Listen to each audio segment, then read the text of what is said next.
Hello friends, காலம் பார்த்தீங்க அப்படின்னா கொஞ்சம் கொஞ்சமாக மாறிக்கிட்டே வருது. கம்பீர் பொறுமை இழந்திருக்காரு. எதனால அப்படின்னா விராட் கோலி திரும்ப ஒரு சொதப்பலான ஒரு ஆட்டத்தை கொடுத்ததுனால ஒரு புறம் கோலி சொதப்புறாரு, இன்னொரு புறம் பும்ரா டாப்பில் வந்திருக்காரு. இப்போ கோலி பும்ரா இவங்க ரெண்டு பேருமே ஃபார்மில் இருந்தாங்க அப்படின்னா கண்டிப்பாக இந்த 5 கேமில் 5மே நம்ம ஜெயிச்சிருந்துருக்கலாம். பட் பும்ரா ஃபார்மில் இருக்கிறப்ப கோலி ஃபார்ம் அவுட்டில் இருக்கிறது தான் டீமுக்கு பெரிய ஒரு பிரச்சனையாக மாறி இருக்கு. விராட் கோலியை பார்த்து ஆஸ்திரேலிய வீரர்கள் பயந்த காலம் போய் இப்போ பும்ராவை பார்த்து தான் பயப்படுறாங்களே தவிர விராட் கோலியை பார்த்தாலும் பெருசாக அலட்டிக்கவே மாட்டாங்க. அசால்ட்டாக அதுக்கேற்ற மாதிரி ஃபீல்ட் செட்டப் பண்ணுறாங்க, அதுக்கேற்ற மாதிரி பால் போடுறாங்க, ஈஸியாக விராட் கோலியை அவுட் ஆக்கிடுறாங்க. இத்தனைக்கும் ஒரு விராட் கோலி எவ்வளோ மெயினான ஒரு ஆள், அவர் அவுட் ஆக்கின உடனே எப்படி ஆஸ்திரேலிய வீரர்கள் செலிப்ரேட் பண்ணியிருக்கணும். பெருசாலாம் செலிப்ரேஷனே இல்லை. ஏதோ ஒரு புது வீரரை அவுட் ஆக்குனா என்ன மாதிரி ஒரு ரியாக்ஷன் வந்திருக்குமோ அதே ரியாக்ஷனை தான் விராட் கோலி அவுட் ஆக்கினப்ப ஹெசல்வுட் கொடுத்துருப்பாரு. இப்போ அந்த செனா கண்ட்ரீஸில் South Africa, England, New Zealand, Australia இந்த கண்ட்ரீஸில் அதிக முறை பார்த்தீங்கன்னா டெஸ்ட் கிரிக்கெட்டில் 5 விக்கெட் கைப்பற்றினதில் நம்ம பும்ரா முதல் இடத்துக்கு வந்திருக்காரு. முன்னதாக பார்த்தீங்கன்னா இதில் 2 ஆஸ்திரேலிய வீரர்கள் டாப்பில் இருந்தாங்க.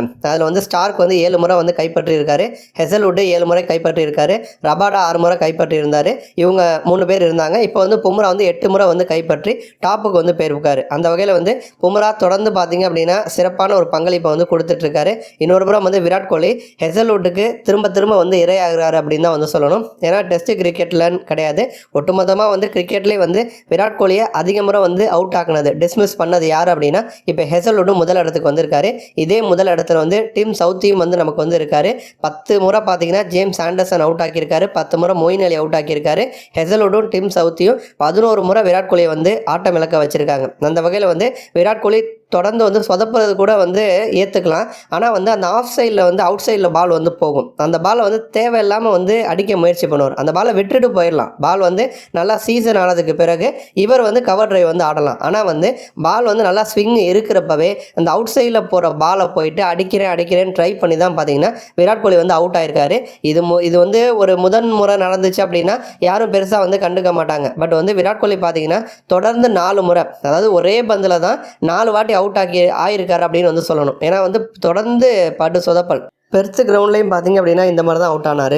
அடிலைட்லேயும் பார்த்தீங்கன்னா இந்த மாதிரி தான் அவுட் ஆனார். அதுவும் 2 இன்னிங்ஸ்லேயுமே அடிலைட்டில் இந்த மாதிரி தான் அவுட் ஆகிருப்பார்.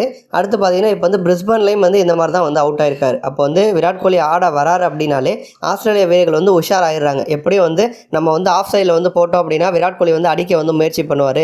அதனால் ஈஸியாக அவர் ஆட்டம் இழக்க வச்சிடலாம் அப்படிங்கிறத பிளான் பண்ணி பேட் கமின்ஸ் நிறைவேற்றி வந்துட்டுருக்காரு. ஹெசல்வுட்டுக்கு தொடர்ந்து பார்த்தீங்க அப்படின்னா விராட் கோலி அவருடைய ஓவரில் அவுட் ஆகிட்டே வந்திருக்காரு. இப்போ இதனால் ட்ரெஸ்ஸிங் ரூமில் இருந்த கம்பீரே பயங்கரமாக அப்செட் ஆகிட்டார் அப்படின்னு சொல்லணும். ஏன்னா டென்ஷனும் ஆயிருப்பார், அப்செட்டும் ஆயிருப்பார். ஜெய்ஸ்வால், சுப்மன் கில், விராட் கோலி இவங்க 3 பேர் தான் முக்கியம் அந்த டாப் ஆர்டரில். 3 பேருமே பார்த்தீங்கன்னா குறைஞ்சது ஒரு 20 பால் கூட நிற்க மாட்டாங்க. ஜெய்ஸ்வால் 2வது பால்லே அவுட்டு, கில் 1 ரன்னுக்கு அவுட்டு, விராட் கோலி 3 ரன்னுக்கு அவுட்டு. ஸோ இந்த மாதிரி இவங்களாம் தொடர்ந்து சொதப்புறது இந்திய அணிக்கு பெரிய ஒரு சிக்கலாக மாறி இருக்கு. நன்றி.